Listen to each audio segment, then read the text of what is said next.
Hi guys, I welcome you all to my YouTube channel UPSC or Nothing. As the name suggests itself, it's about UPSC preparation and here we will be posting videos and contents for exclusively UPSC exam along with other state PCS. Now this video is first in the series of UPSC Prelims 2021 which we will be posting on a daily basis so that aspirants get updated about what's happening around them from the exam perspective. So before wasting any further time, let's get started from today's topics for the day, which are ITER, Information Technology Agreement, AMI Crest, Black Rain, Abda Prabandhan Puraskar, India-Myanmar Thailand Highway, White Cuckoo, Gandhi King Scholarly Exchange Initiative, Kutch Mainland Fault, and the last is AGO New. First question of the day is, which of the following statements is or are correct about International Thermonuclear Experimental Reactor? Now, why are we discussing this topic is because recently France has organized a virtual conference of this ITER in which member countries took part. That's why we are discussing this question. So there are three statements given in which we have to choose which is the right one and which is the wrong one. First is, it is the collaboration of 35 nations launched in 1985. Second is, India is not a member of this collaboration. Third is, the project is based on fission, which is also an energy source for the sun. Now, take a pause of this video, try to find out, figure out which is the right option, then we will discuss. All right. First of all, we will discuss that which is the right statement, which is the wrong statement, then we will discuss why is it right and why is it wrong. All right. First is, it is a collaboration of 35 nations, launched in 1985. This statement is correct. Second statement says that India is not a member. This statement is wrong. India is a member. Third, the project is based on fission, which is also an energy source for the sun and stars. This statement is wrong because it is not based on fission, it is based on fusion. Now, starting from the first statement, all right, let's make a mind map of it so that we can get a clear picture. All right. So it is a collaboration of 35 nations, correct? But in this 35 nations, there is 6 nations on the one part plus European Union. So 6 nations are India, US, Russia, China, Japan plus South Korea. These 6 countries plus European Union.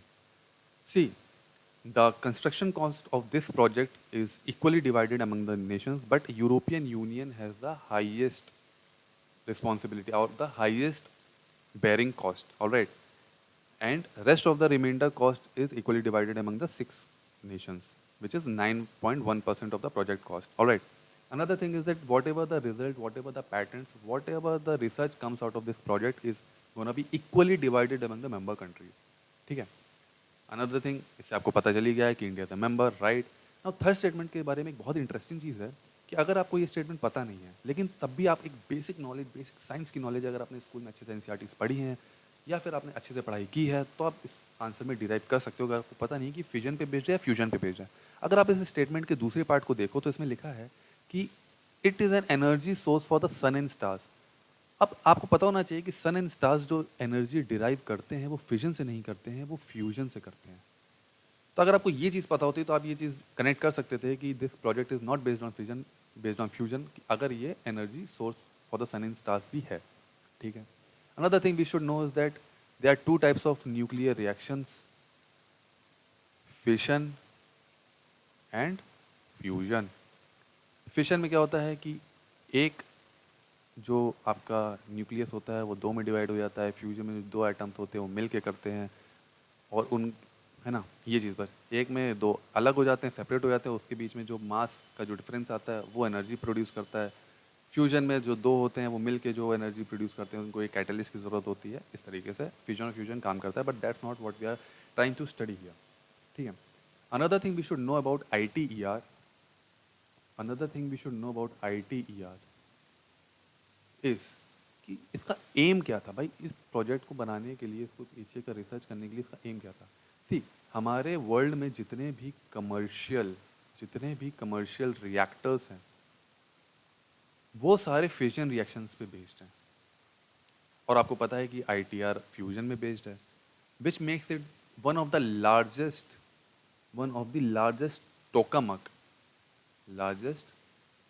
Tokamak to prove the feasibility of fusion as a large scale and carbon free source of energy. What we are trying to find out is कि हमको carbon free energy मिल जाए और large scale में मिल जाए, है ना? तो उसके लिए हम फ्यूजन की एनर्जी को हार्नेस करने की कोशिश कर रहे हैं, और वो हार्नेस कैसे करते हैं? वो टोकामक की वजह से। टोकामक एक डिवाइस है जो फ्यूजन की एनर्जी को हार्नेस करता है। ऑलराइट, इतनी पिक्चर क्लियर हो गई। Another thing we should know about ITER. ITER is that it is located in France. ये हमारा फ्रांस में लोकेटेड है। और क्या हम लोग इसके बारे में जान सकते हैं? हाँ, ये भी जान सकते हैं कि it is the first device in the world to maintain fusion reaction for a very long period of time.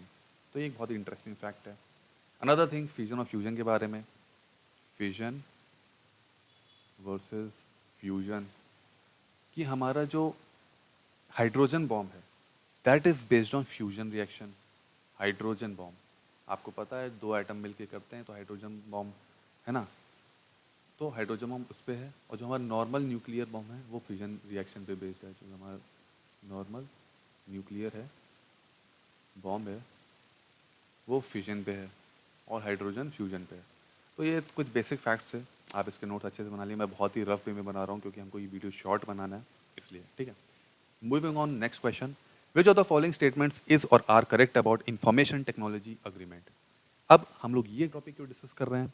वो इसलिए because recently in WTO a dispute settlement panel has been organised via request of Japan and Vietnam against India.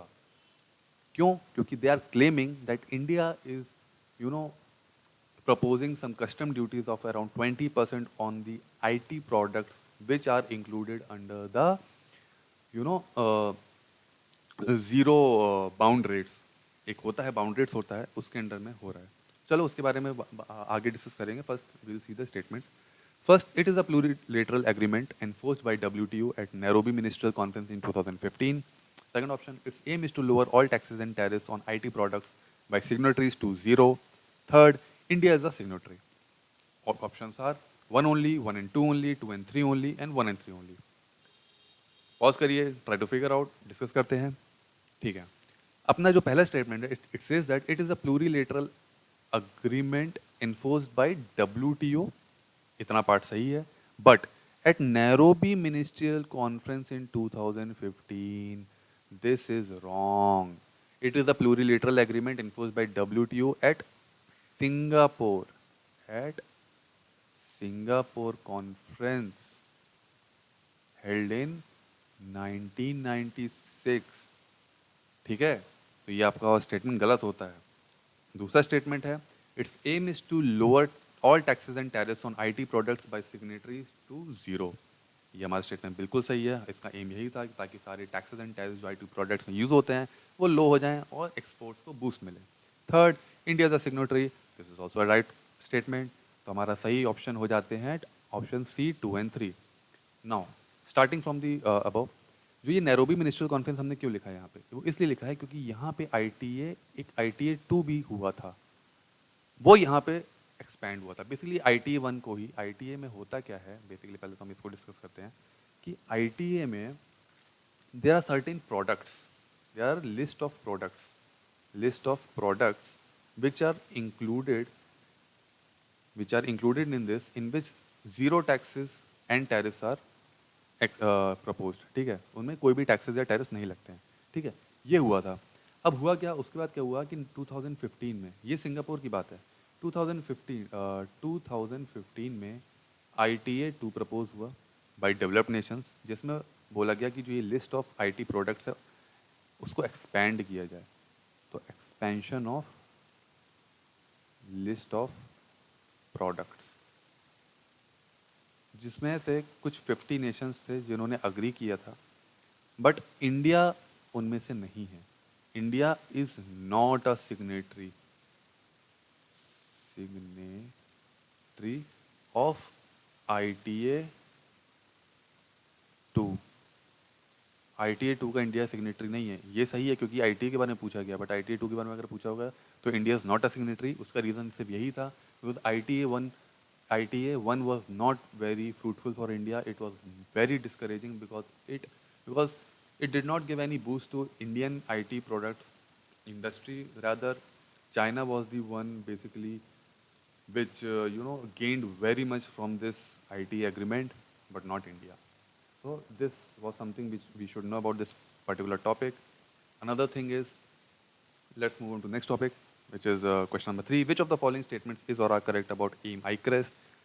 We are discussing this because recently our Niti Aayog led Atal Innovation Mission, which is the full form of AIM, you know, launched this AIM iCrest. So let's get to the statements. It is an incubator capabilities enhancement program focused on creating high performing startups. Second, it is launched in collaboration with International Labour Organization. Your options are one only, two only, both one and two, none of the above. Pause करिए, सोचिए, फिर बताइए. चलिए discuss करते हैं. It is an incubator capabilities enhancement program focused on creating high performing startups. बिल्कुल सही है. आपको पता ही है पहली चीज़ तो एम हमारा क्या है. एम है हमारा अटल इनोवेशन मिशन, जो कि फ्लैगशिप प्रोग्राम है. Flagship programme of Niti Aayog. जी हाँ, ये नीति आयोग का है. And we should know that Niti Aayog is responsible for all the innovations, entrepreneurship, startups, promoting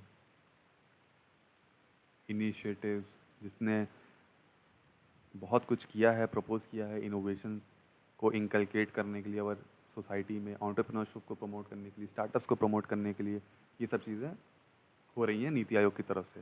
second option is it is launch in collaboration with International Labour Organization. ये सरासर गलत है because it is launch in collaboration with Melinda Gates Foundation. आपको पता होगा Bill Gates की पत्नी Melinda Gates Foundation. Another thing we should know about aim is, अगर आप इस पिक्चर को देखें कि क्या क्या और लॉन्च किया है एम ने, वो है Atal tinkering labs, Atal established incubation centre, Atal new India challenge, Atal community innovation centre, Atal research innovation for small enterprises, mentors of change. तो आप देख सकते हैं वो हर फील्ड में किया हुआ है. अब इसमें देखें अराइज में, it is basically targeted to MSME sector, small and medium businesses के लिए ये हुआ है. ये इस पे अराइज से शायद क्वेश्चन आ सकता है प्रीलिम्स पे. इस पर आप थोड़ा और अपना डिटेल में स्टडी कर सकते हैं. मेरा काम है आपको गाइड करना, एक रफ आइडिया देना, बाकी आपको रिसर्च करेंगे तो आपको और फ़ायदा मिलेगा आपके प्रीलिम्स एग्जामिनेशन में. Moving on to next question. Which of the following statements is और are correct about black rain. Black rain, अब ये हम लोग टॉपिक क्यों पढ़ रहे हैं, क्योंकि ये टॉपिक तो 1945 इसने स्टेटमेंट दिया है कि रिलेटेड है. देखते हैं पहले सही है कि गलत. बट बिफोर दैट ये हम क्वेश्चन इसलिए डिस्कस कर रहे हैं क्योंकि रिसेंटली जापान के एक डिस्ट्रिक्ट कोर्ट ने जो सर्वाइवर्स थे न्यूक्लियर एक्सप्लोजन जो 1945 में हुआ था, उसके जो सर्वाइवर्स थे, तो उनका जो एरिया ऑफ एक्सपेंशन था उसको बढ़ाया है. उसका जो रेडियस था पहले था कि मान लो पर्टिकुलर एरिया था कि यहीं तक वो थे सर्वाइवर्स थे जिनको government benefits, free medical care मिलेगा, तो उसके लिए वो एक्सपैंड हुआ है. पहले डिस्कस करते हैं. पहला स्टेटमेंट है it is associated with aftermath of nuclear explosions at Hiroshima and Nagasaki in 1945. This statement is correct. Second, its droplets are lighter than normal droplets. This statement is wrong. It is not lighter. It's much heavier. Heavier. Spelling है गलत है, mind मत करिएगा. Third option is people exposed to black rain can develop cancer. This statement is correct. ठीक है. तो black rain के बारे में हम लोग थोड़ा जानते हैं कि एक्चुअली होता क्या है. भाई ब्लैक रेन में होता क्या है कि पहली चीज़ तो हम बताते हैं कि it's the result of nuclear fallout. Nuclear fallout क्या होता है? See what happened after World War II, in the aftermath of World War II, when the US dropped atom bombs in Hiroshima and Nagasaki, 60% of the buildings were devastated, were demolished, were destroyed. Now what happened was that जो उसका residue निकला था, जो debris हुआ था, वो वहाँ के जो रिएक्शन से जो न्यूक्लियर रिएक्शन हुआ है, न्यूक्लियर रिएक्शन जो रेडिएशन था उससे मिल के एक आपका मशरूम क्लाउड के थ्रू फॉर्म हुआ, राइज हुआ एटमॉस्फेयर में, वहाँ पे वो वेपर्स के साथ मिला, उसके बाद वो एक हैवी ब्लैक रेन के फॉर्म में नीचे गिरा, धरती पे गिरा। अब ब्लैक रेन इसलिए बोलते हैं क्योंकि जो वो सब्सटेंस था, जो ड्रॉप्स थी, ड्रॉप्स बहुत ही ग्रीसी थी, बहुत ही ग्रीसी थी, डार्क इन कलर थी, ऑलमोस्ट ग्रे ब्लैक टाइप का कलर था। इसकी वजह से उसको ब्लैक रेन बोला गया। दूसरी चीज़, उसके इफ़ेक्ट्स क्या होते हैं भाई? इफ़ेक्ट्स हैं, it can cause major major illness and even cancer. काफ़ी वाटर बॉडीज़ में फिशेस मरी हुई पाई गई। इसके कांटेक्ट में जो कुछ भी आया वो सब कुछ डिस्ट्रॉय हो गया। Everything got destroyed. Whatever comes in contact with this gets destroyed. Alright, तो ब्लैक रेन के बारे में यही है। अच्छा, दूसरी चीज़ जो यूपीएससी में क्वेश्चन आ चुका है वो है एसिड रेन के बारे में, कि ये क्यों कॉज होता है, what is the reason behind it, और व्हाट आर द 2 सब्सटेंस और 3 सब्सटेंस जिसको मिल के ये एसिड रेन फॉर्म होता है। I won't discuss this, but I want you all to, answer this in comment section below. कि what is the cause of acid rain, or what substances cause acid rain in the atmosphere? All right. Moving on to the next question. Which of the following statements is or are correct about Subhash Chandra Bose Apada Prabandhan Puraskar? Statements are: it is instituted to recognize the excellent work done by the individuals and institutions in the field of disaster management. Second, it does not carry any cash award. Third, only Indian nationals and Indian institutions can apply for the award. Your options are 1 only, 1 and 2 only, 2 and 3 only, and 1 and 3 only. Alright, इसको discuss करते हैं। पहला statement तो बिल्कुल सही है, क्योंकि ये डिज़ास्टर मैनेजमेंट से रिलेट करता है। वो तो आप इसके वर्ड से ही चले जाओगे, आपदा प्रबंधन। आपदा मतलब मुश्किल, प्रबंधन मतलब मैनेजमेंट, तो ये डिज़ास्टर मैनेजमेंट से रिलेटेड है। Second, it does not carry any cash award, ये और स्टेटमेंट बिल्कुल गलत है। इसमें सर्टिफिकेट मिलता है प्लस कैश अवार्ड भी मिलता है। ठीक है, इसमें अगर आपको नहीं पता तो एक लॉजिक लगा सकते हैं कि जिन लोगों ने डिज़ास्टर मैनेजमेंट की फील्ड में काम किया होगा, अब काम किया है तो उन्होंने अपना कुछ पैसा तो खर्च किया होगा, कुछ मेहनत लगी होगी, कुछ पैसा लगा होगा, तो इसलिए इसमें कैश अवार्ड इंक्लूड किया है। जनरली काफ़ी चीज़ों में, काफ़ी अवार्ड्स में हम लोग के यहाँ कैश अवार्ड यूज़ नहीं होता है, तो कई बार कंफ्यूजिंग हो जाता है कि इसमें कैश अवार्ड होगा नहीं होगा। बट इसमें एक दिमाग लगा के हो सकता है कि भाई हम डिज़ास्टर मैनेजमेंट का काम कर रहे हैं, तो उसमें एक पैसा एक तो लगेगा ही लगेगा, तो शायद इसमें भी कैश अवार्ड हो, तो एक इसमें तुक्का लगाया जा सकता था। एनीवेज, इसमें कैश अवार्ड है। Third option is only Indian nationals and Indian institutions can apply for the award. This statement is correct. सिर्फ इंडियन नेशनल्स और इंडियन इंस्टीट्यूशंस ही अप्लाई कर सकते हैं। एलिजिबिलिटी भी यही है कि उन्होंने पहले डिजास्टर मैनेजमेंट के फील्ड में काम किया हो। Another thing is there a difference between the cash price between nationals and institutions. जो नेशनल्स होंगे उनको कैश प्राइस मिलेगा 5 लाख रुपीज़ का, जो इंडियन इंस्टीट्यूशंस हैं उनको कैश प्राइस मिलेगा 51 लाख रुपीज़ का। So this is the difference. Another thing we should know about this is that award this award is announced every year on the occasion of birth anniversary of Subhash Chandra Bose, birth anniversary of Subhash Chandra Bose, which is on 23rd January. 23rd January को जो होता है हर साल इसको announce किया जाता है। उसके लिए अभी से नॉमिनेशन निकले हुए हैं, इसलिए न्यूज़ में था। Next question is which of the following statements is और are correct about India Myanmar Thailand trilateral highway? 3 statements are: it will connect Mora in Manipur and Mysore in Thailand. Second, Ministry of Road Transport and Highways is responsible for the execution of this project. Third statement, that it is a grant and aid initiative by India. Your options are 1 and 2 only, 2 only, 2 and 3 only, 1 and 2 only. Pause करिए, try to figure out which is the right statement and then try to answer. ठीक है, चलिए discuss करते हैं। लेकिन उससे पहले ये हमारा न्यूज़ में क्यों था? ये हमारा न्यूज़ में इसलिए था because recently supreme court has got stayed in the Manipur high court का जो एक डिसीजन था, जो वहाँ के जो डिफ़ॉल्टर्स थे, जो कॉन्ट्रैक्टर्स से डिफ़ॉल्ट किया था, उन्होंने उसके लिए सुप्रीम कोर्ट ने स्टे कर दिया है कि नहीं, हमको ये प्रोजेक्ट क्योंकि ये फॉरवर्ड जाएगा because it is not in best interest with India's relation with its neighbouring countries. Alright, first of all पहला स्टेटमेंट देखते हैं। इट विल कनेक्ट मोरा इन Manipur and Mysore in Thailand. This is absolutely right. Second statement says that Minister of Road Transport and Highways is responsible for the execution of this project. This is wrong. It is Ministry of External Affairs. Ministry of External Affairs is responsible for the execution of this project, and it is implemented by.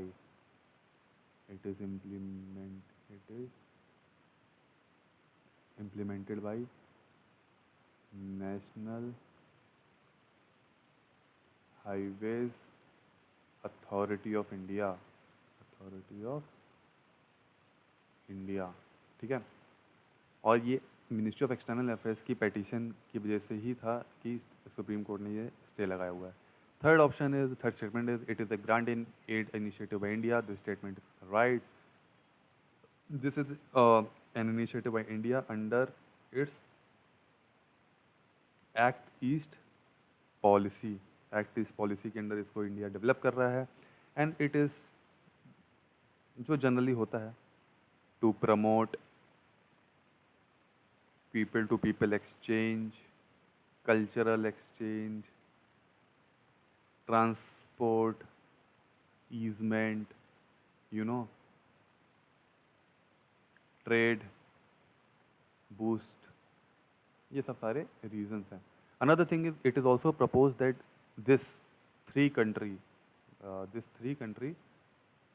initiative should be expanded to countries like Cambodia,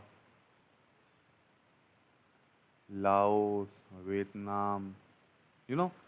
So there are plannings and proposals are going on to, you know, expand this highway to Cambodia, Laos, Vietnam, and to other Southeast Asian countries. All right, let's get to the next question.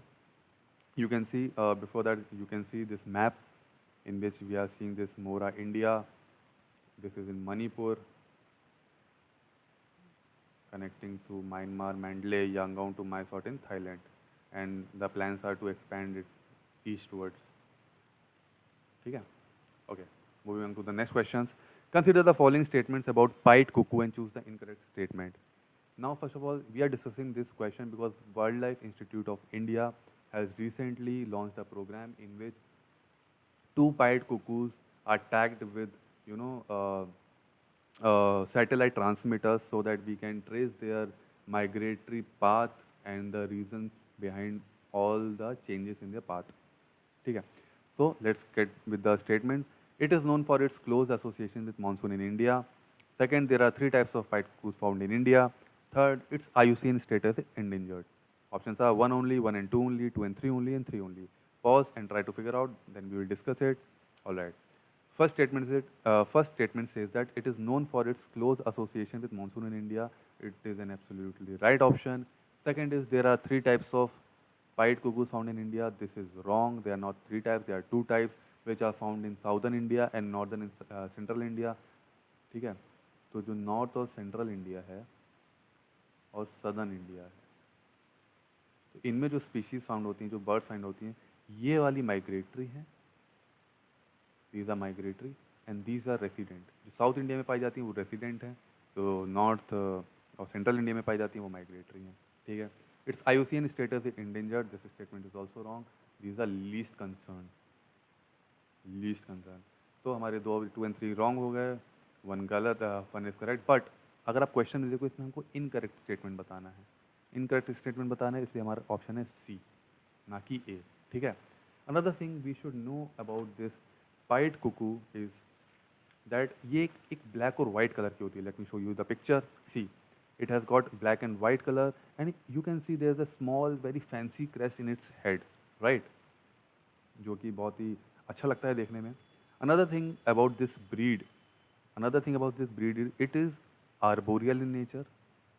arboreal मतलब जो trees में रहते हैं, obviously. another thing is that it comes under the brood parasite category. Brood parasite. Brood means that it lays its eggs in other birds' nest. Another bird's nest. ठीक है? Okay. Another interesting fact about this is that farmers traditionally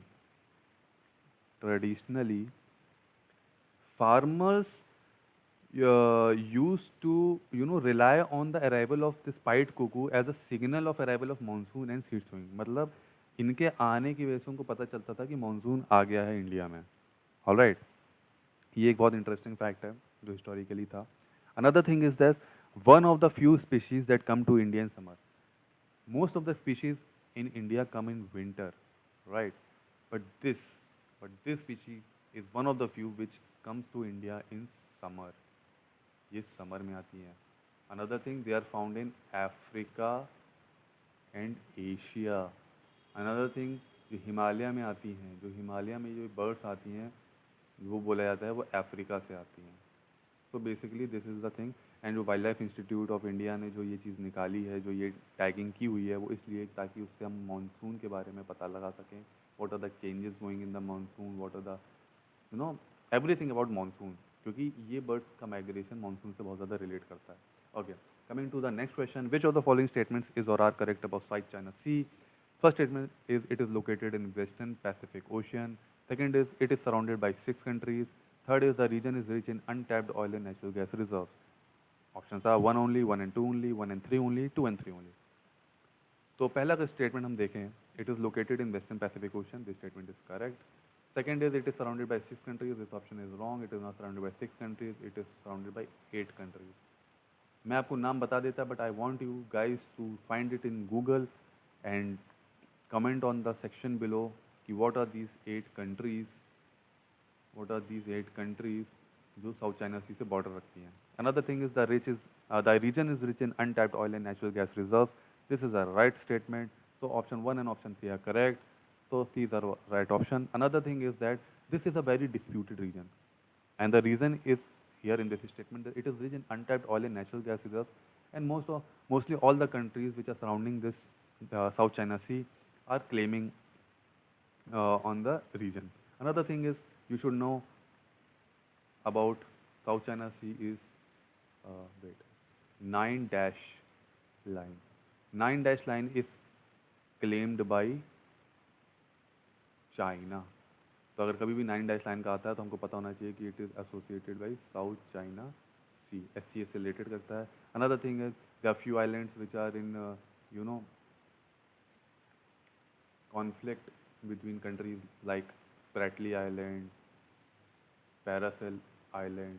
These are all the islands which are in disputed region of South China Sea. ठीक है, तो हाँ, लेकिन 6 countries गलत है, 8 countries right है. I want you all to write down on the comment section below what are those 8 countries which are surrounded by this South China Sea. Okay, next question is, consider the following statements regarding Gandhi King Scholarly Exchange Initiative recently seen in news. Statements are, it is an initiative of India and UK to establish a bilateral partnership for collaboration to advance development and shared values. Second, it focuses on issues like civil rights, democracy, refugee crisis, among others. Statements are 1 only, 2 and 2 only, both 1 and 2, and last is none of the above. Okay, first statement is wrong because it is an initiative of India and USA to commemorate Mahatma Gandhi plus Martin Luther King Jr. King Gandhi.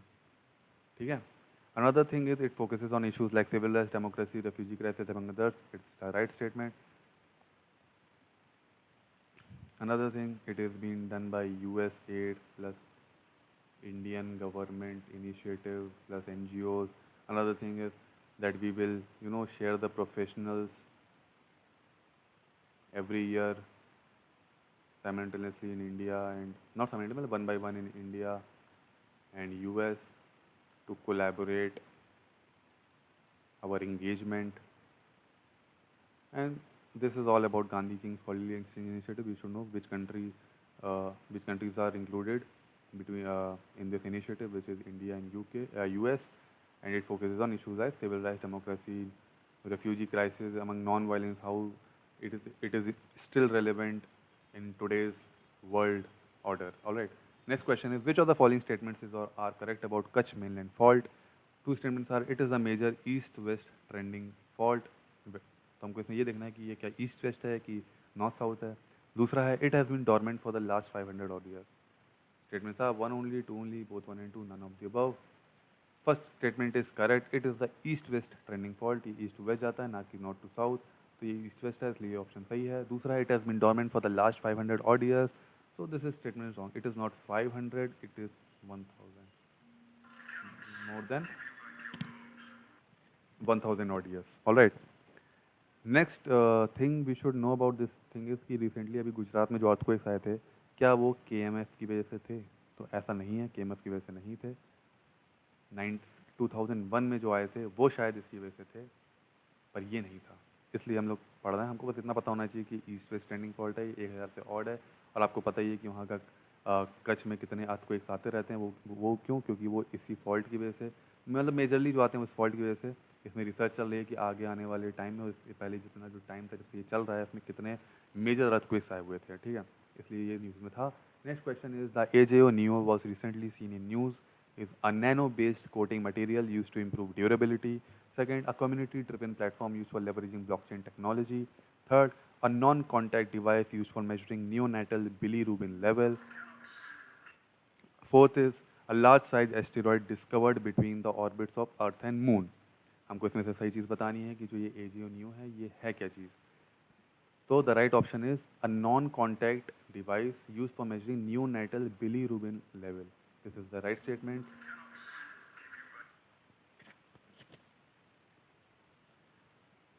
तो अब ये news में इसलिए है क्योंकि अभी इस नए डिवाइस को लॉन्च किया गया है। पहले तो हमको पता होना चाहिए कि जो ये बिलीरुबिन है, ये बिलीरुबिन होता क्या है। Bilirubin, it is a yellow substance, it is a yellow substance found in blood, um found in blood, ठीक है। अनदर थिंग इज, जब red blood cells break down होते हैं, रेड ब्लड सेल्स जब ब्रेक डाउन होते हैं, तब जाके ये बिलीरुबिन फॉर्म होता है, ठीक है। Another thing is that it travels through liver, gall bladder, ठीक है। Another thing we should know about this is that it delivers, जो ये AJ Neo है, it delivers instant instant results. मतलब within 10 seconds you will, within 10 seconds you will get the result, जो कि conventional method के blood testing में आपको more than 4 hours लगते हैं, more than 4 hours conventional method से। बट इसकी वजह से आपको सिर्फ 10 सेकेंड्स में आपको पता चल जाएगा। दूसरी चीज़ क्या होती है कि this bilirubin level is very necessary process in the body's clearance of waste products.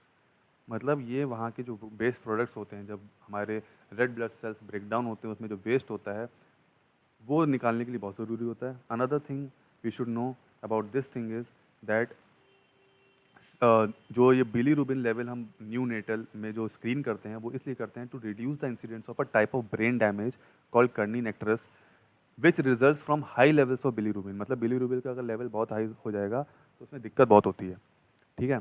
तो यही था जो हमें AGO Neo के बारे में जानना था, और बिलीरुबिन के बारे में। स्मॉल फैट्स की येलो सब्सटेंस होता है, ब्लड्स में पाया जाता है, रेड ब्लड सेल से रिलेट करता है जब ये ब्रेक डाउन होते हैं, ठीक है। तो ये सारी चीज़ें। सो आज के सेशन में हमने ये 10 टॉपिक्स किए हैं। मैं चाहता हूँ कि आप वापस से जाएं, एक बार रिवाइज़ करें जल्दी जल्दी, जो मैंने पढ़ाया है आपको जल्दी जल्दी फास्ट फॉरवर्ड करके आप रिवाइज़ कर सकते हो। क्योंकि अगर मैं यहाँ पे फिर से रिवीजन करने बैठूंगा तो ये बहुत ज़्यादा बड़ा वीडियो हो जाएगा, which we do not want, because time is very crucial for the UPSC preparation. आपको वैसे ही पता है UPSC का एक डायलॉग है, अगर आपने वो मूवी देखी होगी, जिसमें ये बोला जाता है UPSC की प्रिपरेशन टाइम देख के नहीं, सिलेबस देख के होती है, और सिलेबस का बहुत वास्ट है, जिसके लिए हमें टाइम की बहुत ज़्यादा ज़रूरत है। Anyways, thank you for today's time, and I hope you guys all like this lecture, and we will try to improve our lecture day by day. And so that's all for today's lecture. Thank you guys.